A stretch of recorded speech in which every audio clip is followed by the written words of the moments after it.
नमो अरिहंताणं नमो सिद्धाणं नमो ऐयर्याणं नमो उवज्झायाणं नमो लोये सव्यसाहुणं। मंगलम भगवान वीरो मंगलम गौतमो गणी मंगलम कुंद कुंदाद्यो जैन धर्मोस्तु मंगलम सर्वमंगल मांगल्यम सर्वकल्याणकारिकम प्रधानम सर्वधर्माणां जैनम जयतु शासनम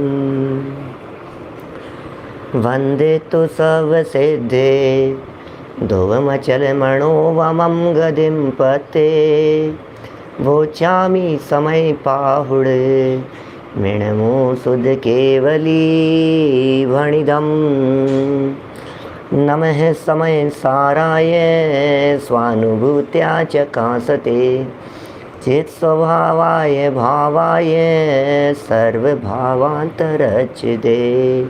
सर्वभावांतरच्युते।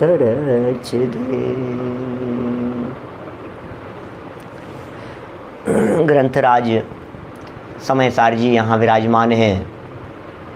आचार्य कुंद कुंद स्वामी की ये बहुत उत्कृष्ट परम उपकारी रचना है और निश्चय नए का कथन करने वाला ये महान ग्रंथ, लेकिन व्यवहार नय को यथा समय यथा स्थान स्थापित करने की भी बात करता है, लेकिन चेंटने का निषेध करता है। व्यवहार नय यद्यपि निषेध करने योग्य है, लेकिन किस भूमिका में निषेध करने योग्य है ये जानना और समझना अत्यंत आवश्यक है। जब तक इस बात को जाना नहीं जाए, जब तक इस बात को समझा नहीं जाए और व्यवहार छोड़ने योग्य है इतना मात्र कह करके व्यवहार से यदि ये हट जाएगा जीव, तो फिर क्या करेगा? अधोगति होगी। निश्चय को पकड़ा नहीं और व्यवहार को छोड़ दिया तो न तो निश्चय स्वरूप वस्तु की उपलब्धि होगी और व्यवहार और बिगड़ जाने से उस जीव की अधोगति हो जाएगी।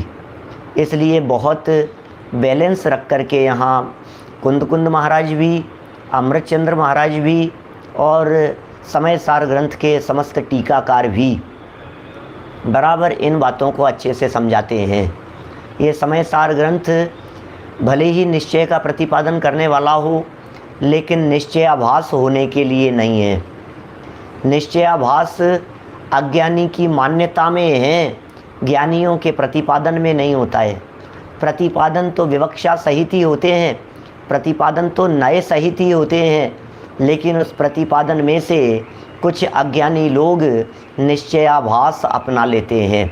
उस प्रतिपादन से कुछ नादान लोग आभासी हो जाते हैं।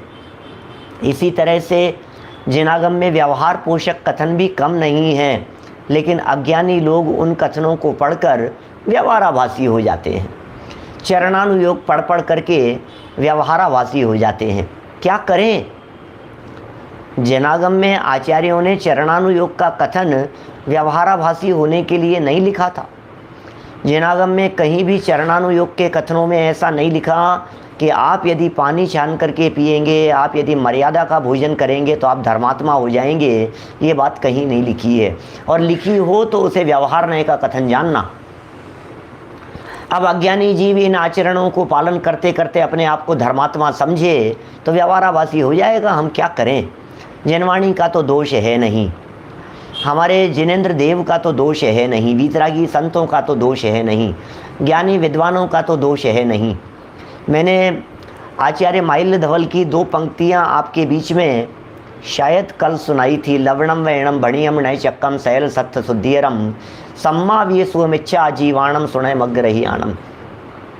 सच्चे शास्त्र भी झूठे हो जाते हैं जिन्हें ये नए का मार्ग पता नहीं होता है। जो नए की विवक्षा से रहित होते हैं उन जीवों के लिए सच्चे शास्त्र भी झूठे हो जाते हैं। या तो वो जीव निश्चयाभासी हो जाएगा, या वो जीव व्यवहाराभासी हो जाएगा, या वो जीव उभयाभासी हो जाएगा। आभासी बना रहेगा, लेकिन आभास से ऊपर उठ करके जो परम निश्चय की प्राप्ति होनी है, आभास से ऊपर उठ करके जो इसे शुद्ध तत्व की उपलब्धि होनी चाहिए, जो समस्त जनवाणी का सार एकमात्र शुद्धात्म तत्व की उपलब्धि है, उसे उपलब्ध नहीं कर पाएगा। उस आत्म तत्व की उपलब्धि के लिए तो जनागम को और वीतरागी संतों के वचनों को बराबर रीति से समझना पड़ेगा।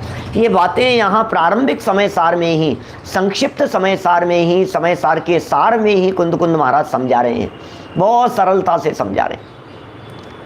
किसी व्यवहार का निषेध नहीं कर रहे हैं, व्यवहार निषेध करने योग्य है। ये जो बात कही गई है इसका अर्थ इतना समझना कि व्यवहार के चेंट मत जाना, इतना ही अर्थ इसका है। मार्ग हैं और वे वीतरागी संत निश्चय और व्यवहार, इन दोनों बातों को भली भांति जानते हैं। वे जानते हैं कैसे शिष्य को किस प्रकार से उपदेश देकर के समझाना है। 8वीं गाथा बहुत महत्वपूर्ण गाथा चल रही है, प्रकरण बहुत महत्वपूर्ण है, समझने जैसा प्रकरण है। देखिए पेज नंबर 25 पर गाथा दी है, मूल गाथा पढ़ते हैं, पद्यानुवाद पढ़ते हुए टीका कल पढ़ी थी, उसके अंतिम शब्दों को आधार बना करके कुछ चर्चा करेंगे। पंचलब्धियों की चर्चा भी आई है, बहुत महत्वपूर्ण बातें हैं। देखिए, जीवन बदल जाए भाई साहब, जहर उतर जावे, मिथ्यात्व का और एकांत का जहर उतर जावे, ऐसा है ये समय सार। लोग कहते हैं समय सार पढ़ करके एकांती हो गए, हम कहते हैं समय सार पढ़ करके एकांत का जहर उतर गया। क्या समय सार पढ़े बिना एकांत का जहर उतरता नहीं है? यदि एकांत का जहर उतारना है तो आपको समय सार पढ़ना ही पड़ेगा, इसके बिना एकांत का जहर नहीं उतरता। सुनो, बड़ा गजब का प्रयोग किया है। किसने प्रयोग किया है? यंत्रनाशन अट्टम पच्छाण जुन्यणम गुण है। क्या प्रयोग माइल धौल स्वामी का ही लगता है। गाथा है, मूल गाथा जो मैंने पंक्तियां आपके बीच में बोली है। एकांतवाद का नाश करने के लिए नयों की योजना की जानी चाहिए। हो नाना सहाव भरियम वत्थुम गयूण तम पमाणेन यंत्रनाशन अट्टम पच्छाण जुन्यणम गुण है। मूल गाथा है। क्या कह रहे हैं? नाना सहाव वरियम वत्थुम गयूण तम पमाणेन, और एयंत नाशनट्टम एकांतवाद का नाश करने के लिए पश्चात नए जुन्यणम गुण है, नयों की योजना की जानी चाहिए। इसका मतलब नए भले ही स्वयं एकांत स्वरूप हो, लेकिन एकांत का नाश करने में समर्थ है। नयों के माध्यम से एकांत का नाश होता है। क्या गजब की बात कह रहे हैं? एकांत का नाश होता है नए के माध्यम से। ये समय सार एकांत का नाश करने के लिए। अरे साहब क्या बात कर रहे हो कि हाँ नहीं तो खुद एकांत है कि हाँ कोई बात नहीं, फिर भी कह रहे हैं यहाँ अरे कांटे से कांटा निकलता है, पैर में कांटा लग जाए तो आप क्या करते हैं? भावेश भाई बतलाइए, पैर में यदि कांटा लग जाए तो क्या करते हैं आप? अशोक जी भाई साहब सिंगापुर से, कांटा लग गया पैर में, क्या करेंगे? क्या आइए जैन साहब, एक ही उपाय है ना, जैसा लोहा लोहे को काटता है ऐसे ही कांटा कांटे को निकालता है। एक दूसरा कांटा चाहिए। रोड पर चलते चलते यदि पैर में कांटा लग गया है तो क्या करेंगे आप? उसे निकालने के लिए घर जाएंगे और घर जाकर के सुई लेकर के आएंगे कि नहीं, वहीं पास में पड़ा हुआ यदि कोई कांटा हो तो उस कांटे को उठाओ और उस कांटे का सहयोग लेकर के लगे हुए कांटे को निकाल दो। माने कांटे से कांटा निकाला जाता है। ये क्या स्वरूप है? मैल से मैल कटता है, गंदगी गंदगी को काटती है। साबुन मैल है कि नहीं है? साबुन मैल है। क्या बात कर रहे हो साहब? साबुन तो मैल को धो देता है, लेकिन भाई वो मैल को धोता है लेकिन स्वयं मैल है, स्वयं गंदगी है। उस साबुन को गंदगी समझना। क्या बात कह रहे हैं कि हाँ जी वो साबुन गंदगी है। यदि वो गंदगी नहीं होती तो उसे लगा देने के बाद धोने की ज़रूरत नहीं पड़ती। लगाना भी है और धोना भी है, व्यवहार का प्रयोग भी करना है और व्यवहार का निषेध भी करना है। ऐसा ही स्वरूप है। आपने कपड़ों के साबुन लगाया और साबुन लगाने के बाद उन कपड़ों में से साबुन नहीं निकाला, सिर्फ साबुन लगाया आपने, अच्छे से खूब घिस दिया, साबुन लगा दिया और साबुन लगा करके उन कपड़ों को उठाकर आपने ले जाकर बाहर धूप में, सनलाइट में उसे ले जा करके सुखा दिया। अब क्या होगा? कपड़ों में दाग लग जाएंगे, कपड़ों में निशान पड़ जाएंगे। किस चीज़ के? कि साबुन के। साबुन खुद मैल है, वो मैल को काटता है, जहर जहर को काटता है। हमने कही थी ना ऐसी असाध्य औषधियों के संदर्भ में वो इसी तरह का है। जय कुमार जी साहब रतलाम से, जहर को काटता है। बड़ी बड़ी असाध्य बीमारियों के लिए प्रयोग की जाने वाली औषधियाँ जहर है और वो अंदर में व्याप्त उन बीमारियों के जहर को काटती हैं। इसी तरह से ये समय सार, ये एकांत है, भले ही एकांत माने नए है, नए विवक्षा से चर्चा है और ये मिथ्यात्व के एकांत जहर को काट देता है।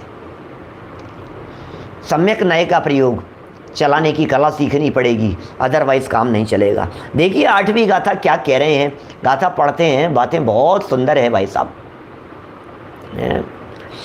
जहण विसकमण जो अणज भासम विणा दुगाहे दुम तह व्यवहारेण विणा परमत्वदेशणम असकम।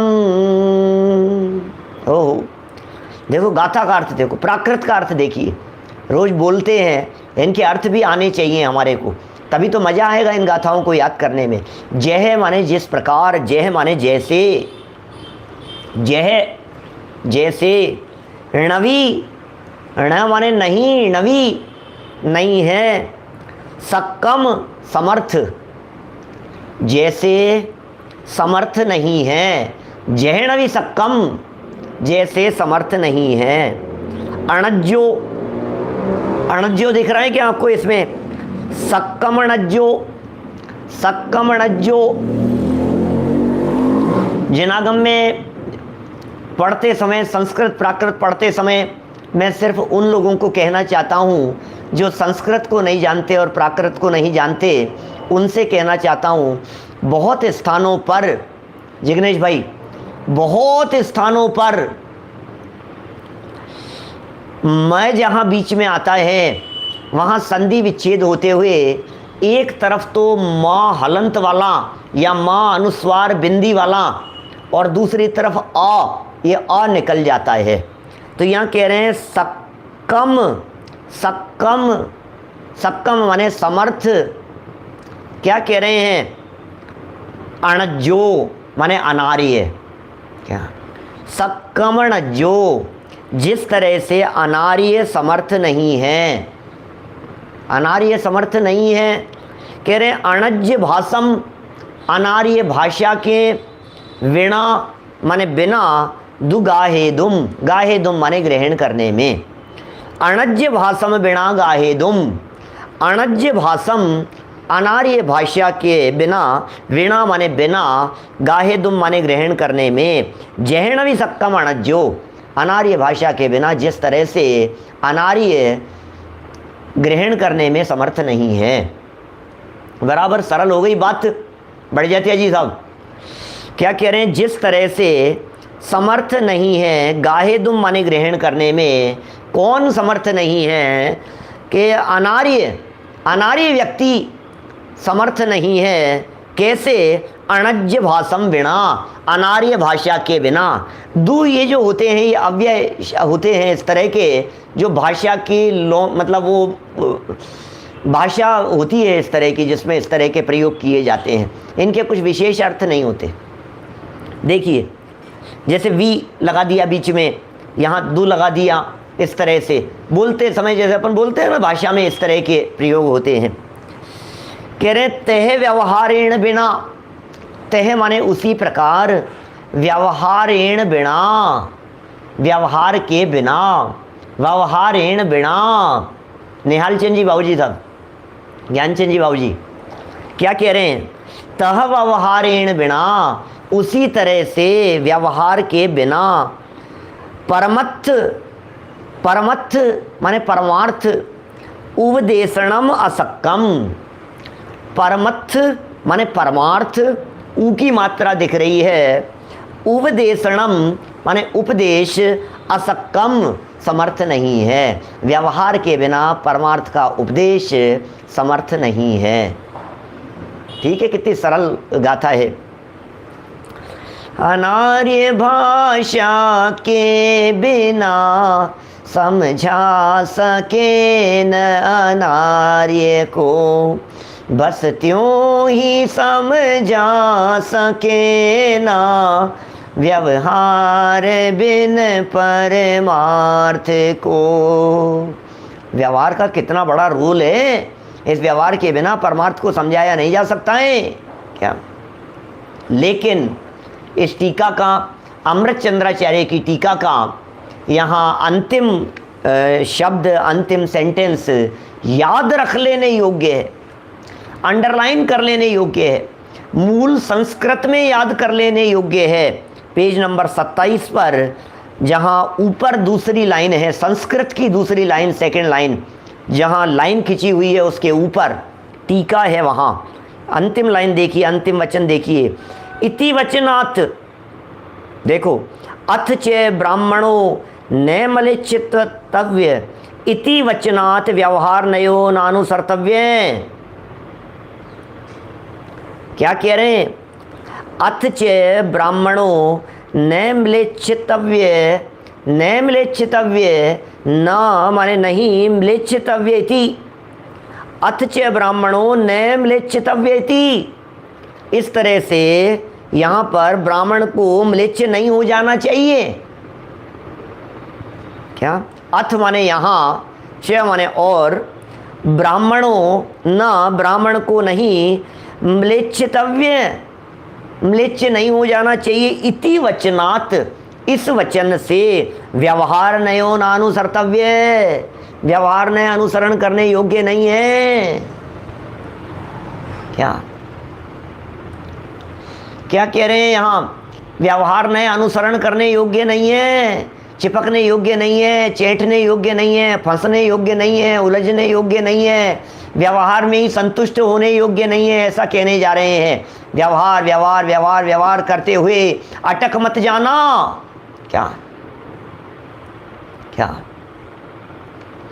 समझ में आ रही है बात? अटक मत जाना, बिल्कुल अटक मत जाना। अरे साहब, हम तो रात को पानी भी नहीं पीते, तो क्या हो गया? क्या हो गया रात को पानी भी नहीं पीते तो?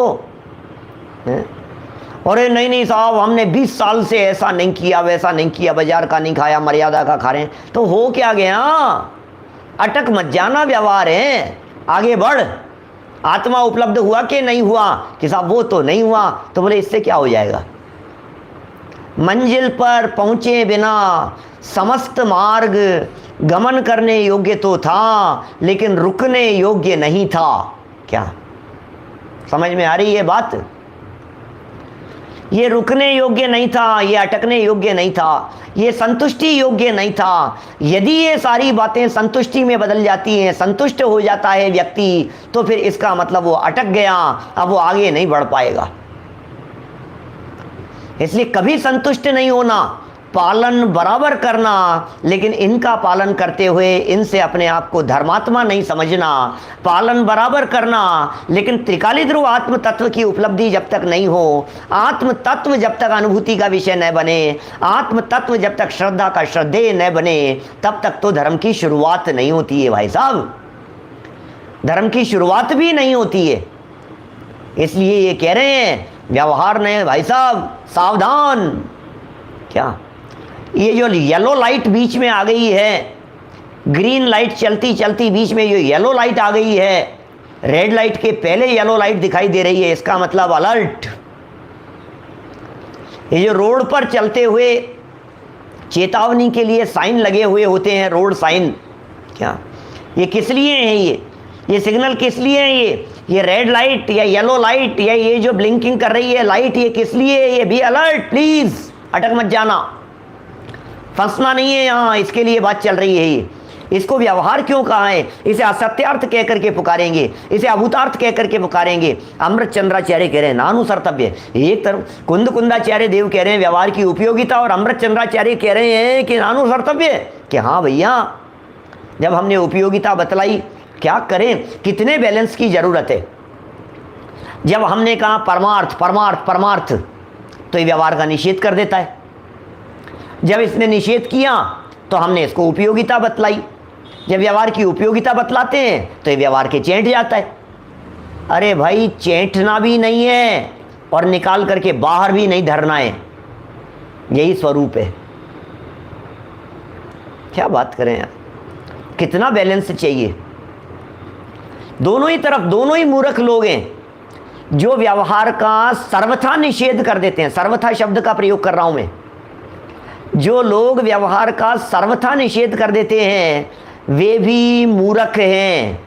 क्या सत्येंद्र जी साहब लखनऊ से, जो लोग व्यवहार का सर्वथा निषेध कर देते हैं वे भी मूर्ख हैं, और जो व्यवहार नहीं की उपयोगिता जानकर व्यवहार में ही चेंटे रहते हैं, व्यवहार को ही अपने सीने से लगाए रहते हैं, दिल से चिपकाए रहते हैं, वे भी दूसरे प्रकार के मूर्ख हैं।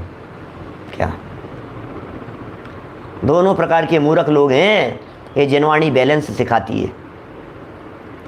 ये जिनवाणी क्या कह रही है भाई साहब, अनुसरण करने योग्य नहीं है। बोलो, अरे कितनी तरह की बातें हैं। कल जैसे पंडित जी साहब उत्तम चंद जी सिवनी वालों का उदाहरण मैंने आपके सामने प्रस्तुत किया था। जिन लकड़ियों को जलाना हो चूल्हे में ला करके उन्हें माथे पर रख करके लाया जाता है, इस तरह के कितने ही उदाहरण दिमाग में उछलते हैं।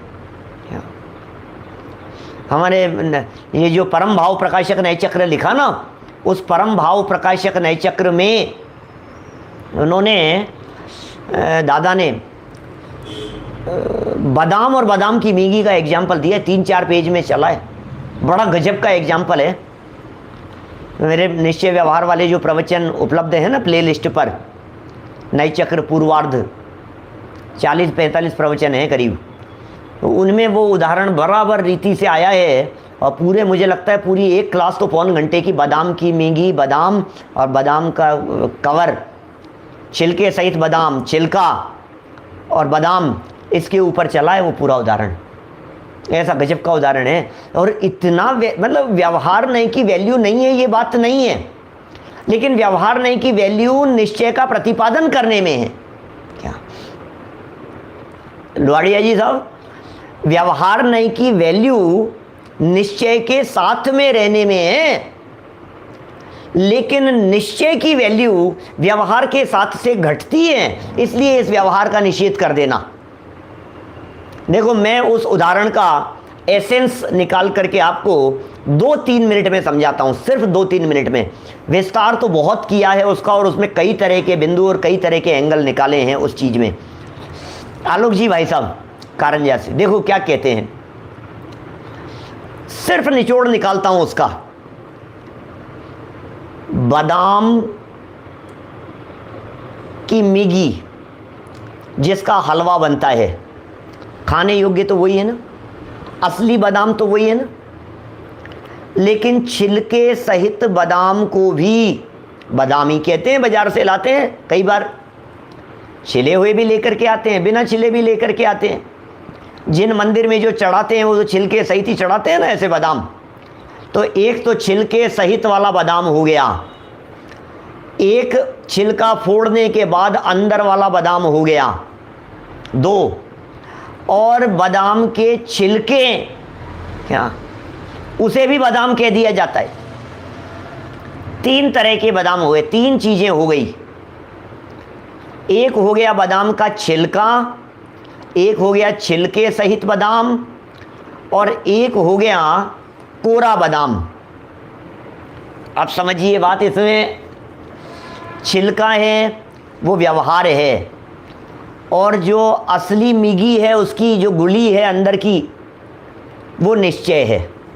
2 चीजें हो गई, छिलका व्यवहार है और अंदर का जो आइटम है, माल है, वो कहेंगे निश्चय। वो निश्चय है और ये व्यवहार है। अब ये निश्चय व्यवहार साथ साथ ही रहते हैं। जब वो पेड़ पर लगा था, जहां से आया था, जिस जगह से आया था, पूरे रास्ते में, पूरे मार्ग में बराबर बराबर वो छिलका और बादाम दोनों साथ साथ में ही रहते हैं। निश्चय और व्यवहार की मैत्री है, निश्चय और व्यवहार की संधि है।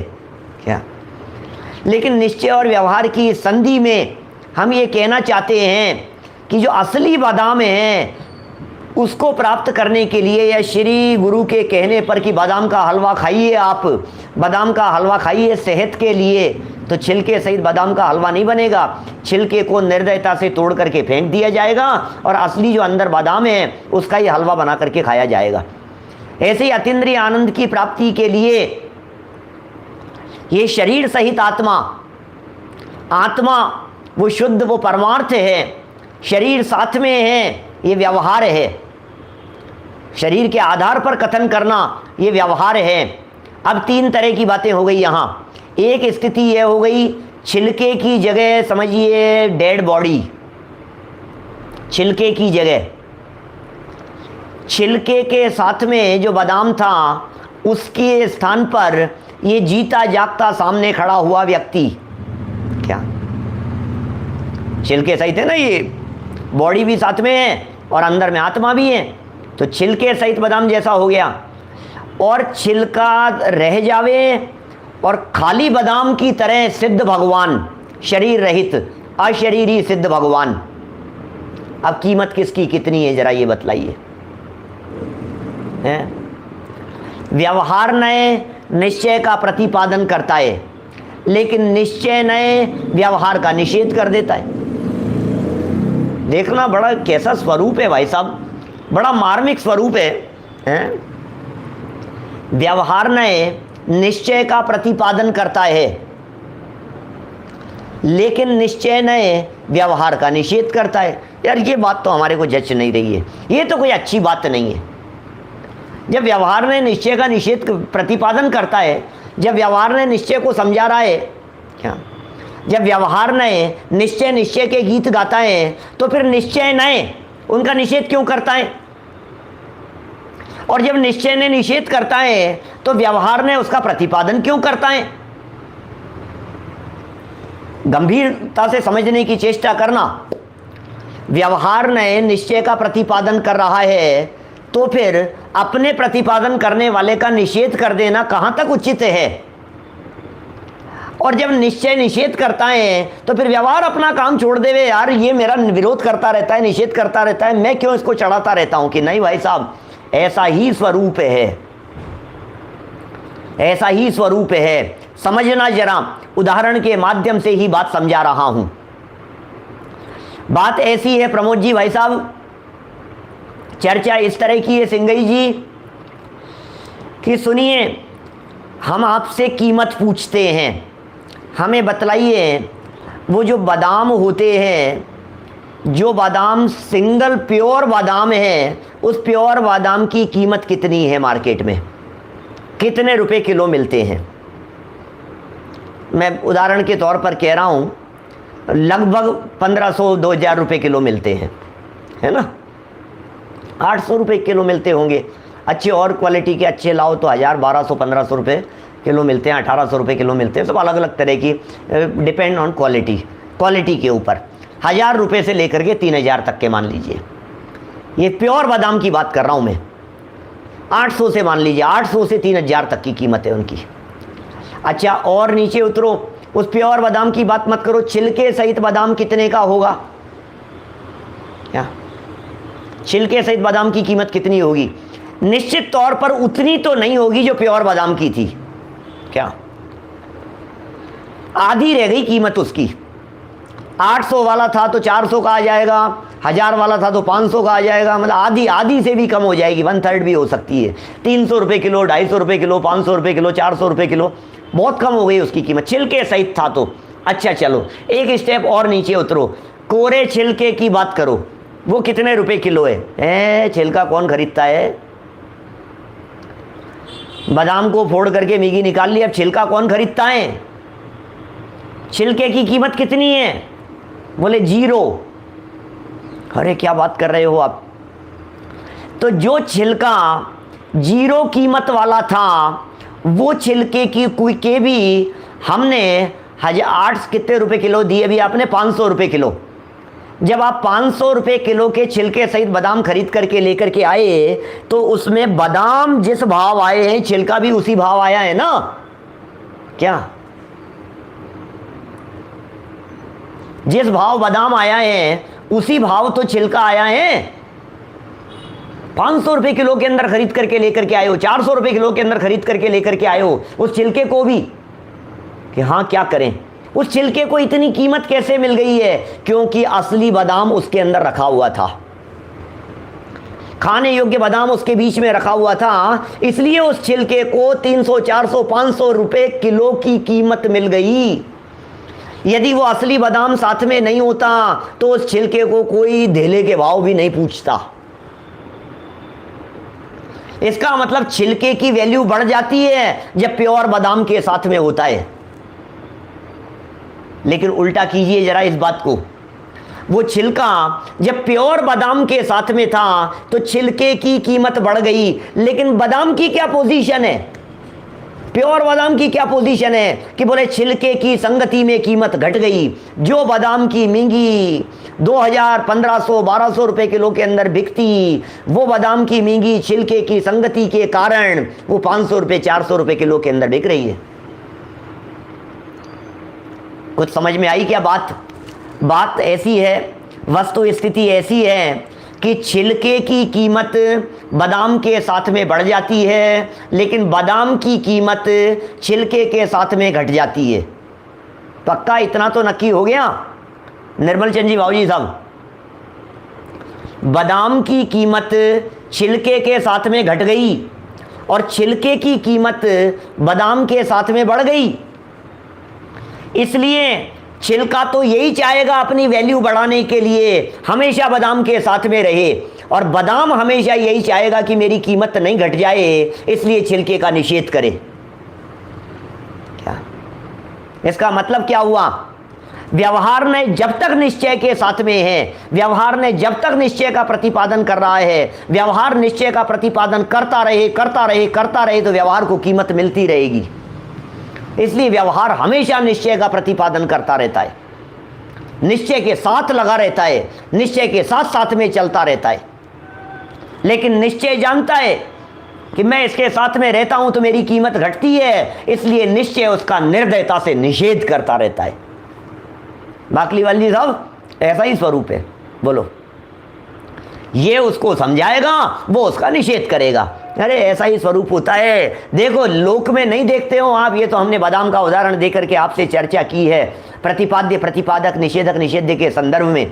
सुनिए, दुनिया में ऐसा नहीं होता है। किसी भी बड़े व्यक्ति के साथ में साधारण से छोटे लोग साथ साथ रहना चाहते हैं, साथ साथ में फोटो खिंचाना चाहते हैं, साथ में बैठना चाहते हैं, साथ में उनके साथ साथ में। किस लिए?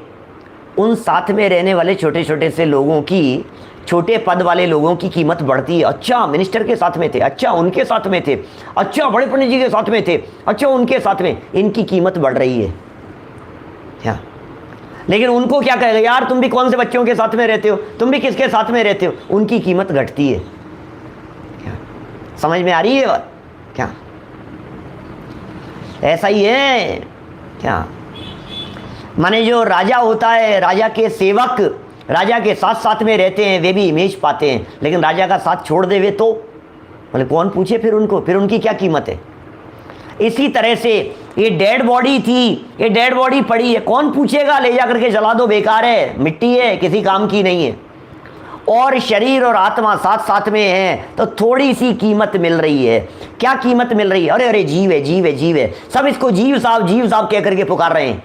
जीव है भैया, संभाल करके रखना, समझ, जीव है भैया, देखना शरीर और आत्मा साथ साथ में है, इसलिए कीमत मिल रही है। लेकिन अरे कहाँ सिद्धालय में विराजमान होने वाला सिद्ध भगवान जैसा, परमात्मा जैसा ये शुद्ध आत्म तत्व, ये शरीर के चंगुल में ऐसे जीव सब, क्या क्या हो रहा है, इसकी ठोकरें खा रहा है जर्जर, ये हालत है। इसलिए कह रहे हैं ये समय सार ग्रंथ परमार्थ का कथन करने वाला, ये समय सार ग्रंथ परमार्थ को बताने वाला, परमार्थ की चर्चा करने वाला, ये कहता है कि अमृत चंद्राचार्य कह रहे हैं व्यवहार नय का काम पूरा हो जाने के बाद में बहुत निर्दयता से इस व्यवहार का निषेध कर देना। क्योंकि सुनिए, व्यवहार का बड़ा गजब का वाक्य कहता हूं, जरा ध्यान देना, बहुत महत्वपूर्ण वाक्य कहता हूं।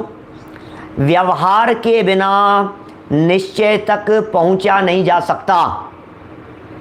क्या? व्यवहार के बिना निश्चय तक पहुंचा नहीं जा सकता, और व्यवहार के बिना नहीं, ऐसा समझो, पहुंचने की जगह समझना समझो। वाक्य को बदलता हूं, जरा ध्यान देना। व्यवहार के बिना निश्चय को समझा नहीं जा सकता और व्यवहार के निषेध के बिना निश्चय को पाया नहीं जा सकता। क्या कह दिया भाई साहब? व्यवहार के बिना निश्चय को समझा नहीं जा सकता। व्यवहार के बिना निश्चय को समझा नहीं जा सकता और व्यवहार के निषेध के बिना निश्चय को पाया नहीं जा सकता।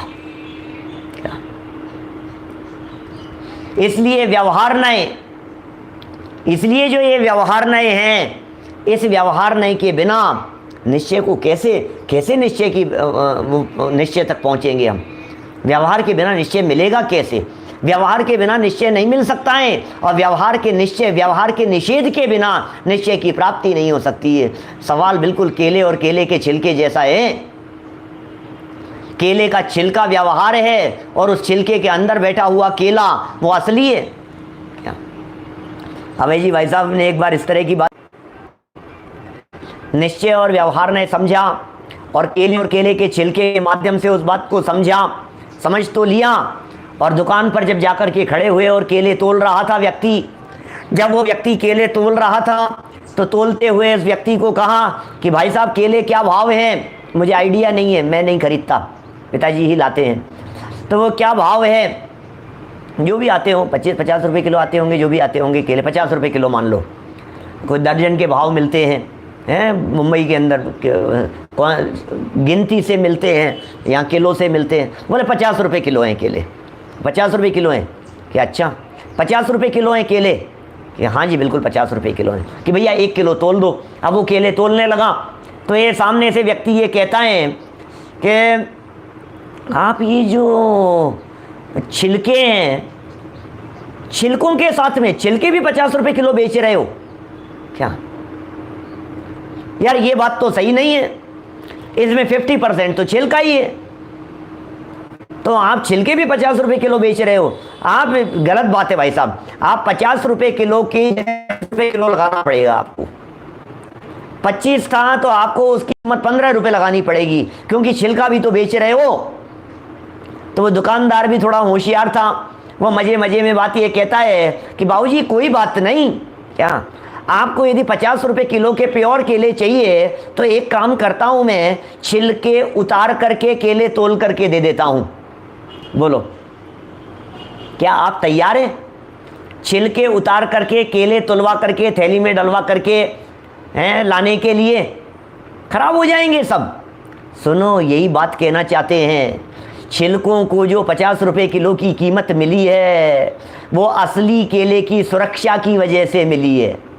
क्या जब तक वो सफ़ेद केला बाहर छिलके के साथ में है तब तक वो अंदर में रखा हुआ सफ़ेद केला सुरक्षित है। बात क्या है? असली बात यह है कि व्यवहार नए अनुसरण करने योग्य नहीं है। अपनी भूमिका निश्चय का प्रतिपादन कर दिया, निश्चय तक पहुंचा दिया। अब निश्चय की प्राप्ति, निश्चय की उपलब्धि, निश्चय का सेवन, या घर लाने के लिए छिलके सहित केले ही लेकर के आना। क्या कह रहे हैं? जब आपको घर पर लेकर के आना हो तो घर लाने के लिए छिलके सहित ही केले लेकर के आना। क्या आगे उदाहरण देंगे इस तरह का हस्तावलंबन जैसा? जब आएगा तभी करेंगे उसकी चर्चा, आने वाला है, थोड़े दिन में आ जाएगा अभी। तो देखो क्या कह रहे हैं, जब घर में लेकर के आवे तो छिलके सहित ही लेकर के आना।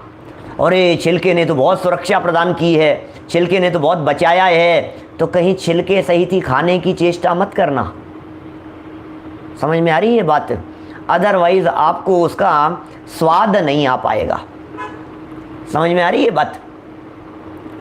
इसलिए छिलके को निर्दयता से निकाल देना और अंदर में जो मूल केला है उसे ही खाना। इस तरह से ये अमृतचंद्राचार्य देव के जो वचन है, ये जो वचन कहे हैं म्लेच्छ भाषा में समझाया, लेकिन म्लेच्छ मत बन जाना। क्या अज्ञानियों को अज्ञानी की भाषा में समझाया, लेकिन अज्ञानी मत बन जाना। क्या बालकों को बालकों की भाषा में समझाया, लेकिन बालक मत बन जाना। अनपढ़ों को अनपढ़ों की भाषा में समझाया, लेकिन अनपढ़ मत बन जाना। ये जो बच्चों को पढ़ाते हैं ना, देखो मैं समझाता हूँ और उदाहरण देता हूँ आपको। म्लेच्छ तो नहीं बन जाना चाहिए, ये पंक्तियाँ अपन ने पढ़ी थी यहाँ 27 नंबर पेज पर हिंदी टीका की पहली लाइन देखिए आप, या 26 नंबर पेज के अंतिम शब्दों से देखिए।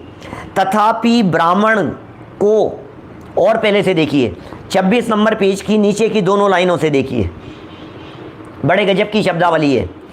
इस प्रकार जगत म्लेच्छ के स्थान पर तथा व्यवहार नए म्लेच्छ भाषा के स्थान पर होने से व्यवहार नए परमार्थ का प्रतिपादक है।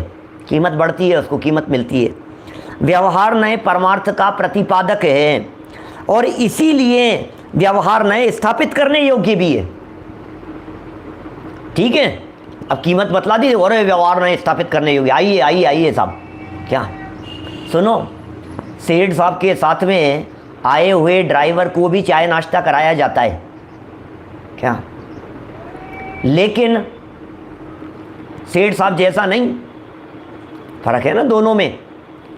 अकेला हो तो नहीं, सेठ साहब की नौकरी छोड़ दे वे, फिर उस नौकर की क्या कीमत है बताओ, फिर उस ड्राइवर की क्या कीमत है, क्या वैल्यू है, कुछ भी नहीं है। तो कह रहे हैं स्थापित करने योग्य भी है, बिठाने योग्य भी है।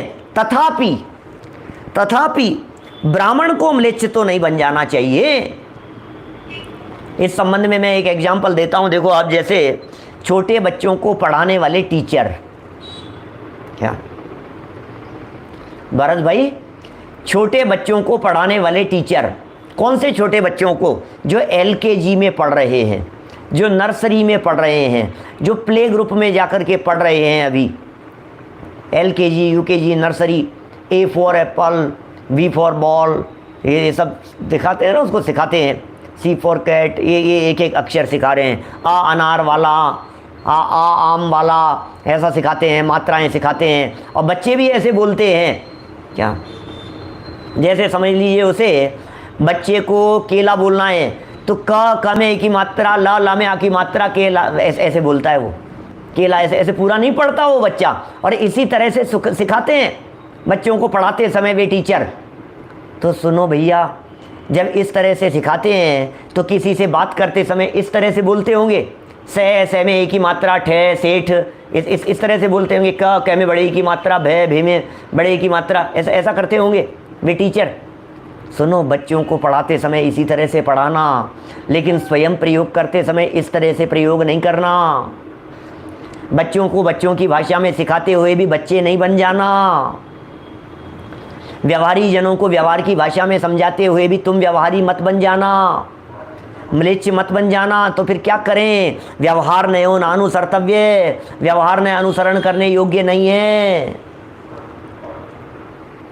जब अनुसरण करने योग्य नहीं था तो हमें क्यों इतने समय से व्यवहार पढ़ाया आपने? क्या क्यों इतने समय से व्यवहार सिखा रहे थे आप, जब व्यवहार अनुसरण करने योग्य नहीं था? तो अरे भैया, सर्वथा निषेध कर देगा तो फिर क्या होगा? सेठ साहब को बुलाना है और ड्राइवर का तूने निषेध कर दिया कि नहीं, ड्राइवर नहीं, तो सेठ साहब खुद गाड़ी चला करके थोड़ी ना आएंगे, बिना ड्राइवर के आएंगे कैसे सेठ साहब? क्या ये तो होगा ही ना, क्या इसके बिना नहीं चलेगा काम। कितनी तरह की बातें हैं, पहले प्रयोग किया जाता है, बाद में उसका निषेध किया जाता है। लगाना भी पड़ेगा, निषेध भी करना पड़ेगा। कितने उदाहरण, नदी का उदाहरण, नाव का उदाहरण, नाव में बैठना भी पड़ेगा, उतरना भी पड़ेगा, फ्लाइट में बैठना भी पड़ेगा, उतरना भी पड़ेगा, ट्रेन में बैठना भी पड़ेगा, ट्रेन से उतरना भी पड़ेगा। कितने साबुन लगाया भी जाएगा, उतारा भी जाएगा। कितनी चीज़ें समझ लीजिए आप, कांटे से कांटा निकलता है, लोहे से लोहा कटता है। कितने तरह के एग्जाम्पल से इन बातों को समझें अपन। ये सारा जनागम बैलेंस के लिए भरा हुआ है, और बैलेंस नहीं करोगे तो क्या होगा? बैलेंस नहीं होता है तो क्या होता है बोलो? दो पहिए हैं और बैलेंस नहीं होगा तो क्या होगा? मैंने व्हील बैलेंसिंग की बात भी कही थी एक दिन आपसे। एक व्हील के अंदर हवा नहीं है और एक में हवा है तो क्या होगा? दो पहिए चल रहे हैं भाई साहब, दोनों में बराबर हवा चाहिए, दोनों में बराबर मात्रा में चाहिए, दोनों बराबर दिखने चाहिए, दोनों की बैलेंसिंग बराबर होनी चाहिए। ऐसा ही है, किचन फैलाया जाएगा फिर समेटा भी जाएगा। अरे समेटना ही था तो फैलाया क्यों था? कि नहीं, समेटने के लिए ही फैलाया था। इसी तरह से ज्ञान को फैलाया भी जाता है और ज्ञान को समेटा भी जाता है।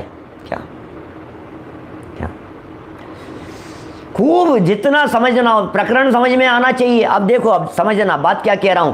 उदाहरण व्यवहार है और उदाहरण से समझाया गया सिद्धांत वो परमार्थ है। उदाहरण की कीमत सिद्धांत को समझने में है। उदाहरण मात्र ही रह जाए और सिद्धांत को न समझे तो उदाहरण व्यवहार मात्र की कोई कीमत नहीं है। और यदि यह उदाहरण परमार्थ को पहुंचाने में सफल हो गया और हमने उदाहरण के माध्यम से परमार्थ पकड़ लिया तो फिर उस उदाहरण की कीमत है। और फिर क्या करना, परमार्थ को समझ जाने के बाद में अब उस उदाहरण को छोड़ देना।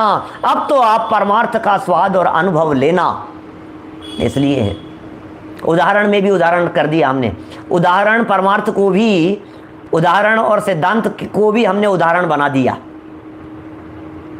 ऐसे ही होता है अनेक बार, उदाहरणों को भी उदाहरण बना दिया जाता है और सिद्धांत को भी उदाहरण बना दिया जाता है। ऐसे प्रयोग होते हैं बहुत तरह के। खैर, कुल मिलाकर के यहाँ ये जो प्रकरण अपन ने पढ़ा है, इस प्रकरण में बहुत बैलेंस रखने की चर्चा है। क्योंकि 12वीं गाथा तक कुंदकुंदाचार्य देव संक्षिप्त रुचि वालों के लिए समय सार संपन्न कर रहे हैं, इसलिए त्रिकाली ध्रुव आत्मा की बात भी बता दी। 6ठी 7वीं गाथा में पर्याय मात्र से पार भी बतला दिया, गुण भेदों से परे भी बतला दिया, गुण भेदों के विकल्पों से परे भी बतला दिया। और फिर ये सब बतलाने के बाद में व्यवहार की स्थापना भी कर दी और फिर व्यवहार का निषेध भी कर दिया। परमार्थ भी बतला दिया, व्यवहार भी बतला दिया, व्यवहार की स्थापना भी कर दी और फिर व्यवहार का निषेध भी कर दिया। उसको समझा रहे हैं, म्लेच्छ को समझा रहे हैं, म्लेच्छ भाषा में समझा रहे हैं। स्वस्ति, तुम्हारा अविनाशी कल्याण हो। अरे भव्य आत्माओं, अब ये भव्य ही नहीं समझ रहा है। ऐसा प्रयोग किया ना, आचार्य देव ने कहा, सब सामने बैठे हुए प्राणियों को देख करके कहा, हे भव्य आत्माओं, ऐसे प्रयोग किए, हे भव्य आत्माओं। अब आचार्य देव कह रहे हैं भव्य आत्माओं।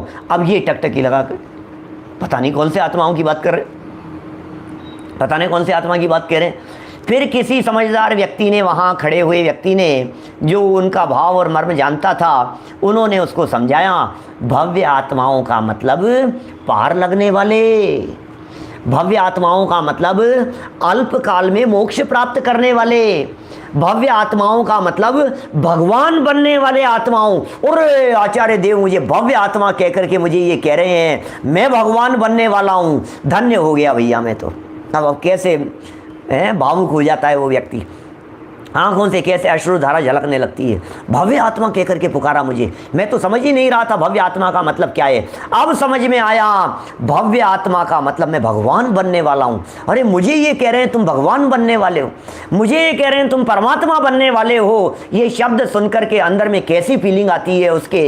ये कह रहे हैं भैया इस उदाहरण में से 5 लब्धियाँ निकाली है। ज्ञायक भाव प्रबोधनी टीका 5 लब्धियां निकाली है। आगे ये 5 लब्धियां किस तरह से निकल रही है इस उदाहरण के माध्यम से। क्षयोपशम लब्धि, विशुद्धि लब्धि, देशना लब्धि, प्रायोग्य लब्धि और करण लब्धि, ये लब्धियां किस तरह से निकल रही है और क्या बातें कह रहे हैं और कैसे ये जीव सयाना हो जाता है, आत्मानुभवी हो जाता है, कैसे सम्यक दर्शन की प्राप्ति कर लेता है। बड़ी मार्मिक चर्चाएं हैं, बहुत ही अद्भुत चर्चाएं हैं और अद्भुत रहस्य इन सब बातों के आधार पर निकाले हैं। अभी तक तो हमने ये आत्मख्याति पढ़ी है। आत्मख्याति समझ गए ना आप?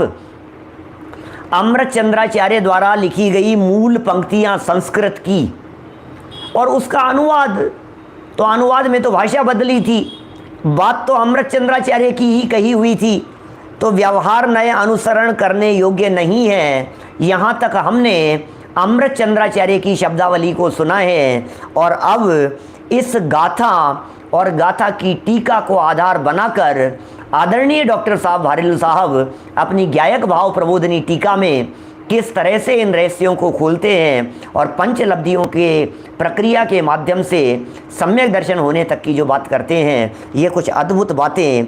यदि सुनना हो तो कल मिलेंगे ठीक 9:20 पर भारतीय समय के अनुसार अभी की चर्चा को इसी भावना से विराम देता हूँ कि हमें बराबर बैलेंस रख कर के जनवाणी को पढ़ना चाहिए, हठाग्रही नहीं होना चाहिए, एकांतवादी नहीं होवे। इस नए रूपी एकांत का सहारा लेकर के मिथ्या एकांत को नष्ट करते हुए हम अल्पकाल में परमार्थ की प्राप्ति करें, परम पद की प्राप्ति करें। इसी मंगल भावना से बात को यहीं विराम देता हूँ। भारतीय समय के अनुसार दोपहर में 2:30 बजे प्रवचन सार 79 नंबर गाथा के आधार पर 1.5 घंटे का विशेष प्रवचन, आप उसका लाभ लेवें। रात्रि में 8 बजे जो प्रकरण चल रहा है, आज वनस्पति के भेदों संबंधी प्रकरण चलेगा। और आपको पता ही है कल 9 तारीख है, 9 तारीख से हम पुरुषार्थ सिद्धि उपाय ग्रंथ टीवी के पारस चैनल पर रात्रि 10 बजे शुरू कर रहे हैं। तो यथा समय यथा संभव आप उन सबका लाभ लेते रहें। जनवाणी निज निधि निज में बताई, यह अनंत उपकार है। उसके लिए जिन वाणी माँ को वंदना शत बार है, वंदना शत बार है। नौ वर्ण नमो हरिहंताणम, नमो सिद्धाणम, नमो हरिहंताणम, नमो जय